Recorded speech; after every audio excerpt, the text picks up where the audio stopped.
Assalamu alaikum mutanen daukakin jama'ar Kano. Ina ma kowa da kowa fatan alheri. Muna mika sakon gaisuwar mu ga gwamna Abba Kabiru Yusuf kamar haka. Wannan rabin Sabiu Gwammaja ne ya dauki nauyin mu ringa bayyana muku aikin Abba Kabiru Yusuf wanda yayi a wannan shekara da ta wuce cikin yardar Ubangiji.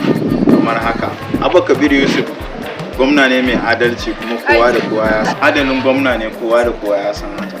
Kamar haka, ya gyara mana titin Stuttgart, ya gyara wannan rawul din nan da idan mutum ya taho ka taho ba a ganin juna, amma saboda adali ne shi yasa aka rushe aka gyara shi, yanzu kowa ya san da hakan.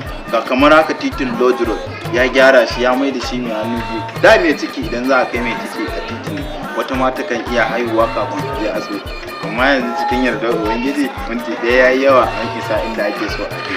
Ya gyara shi ya mai da shi mai hannu biyu. Rabin Sabiu Gwammaja ne ya ɗauki nauyin mu wallafa muku aikin Abba Kabiru Yusuf na wannan shekarar da ta wuce da kuma wannan shekarar ma da muke ciki. Fatan alkhairi.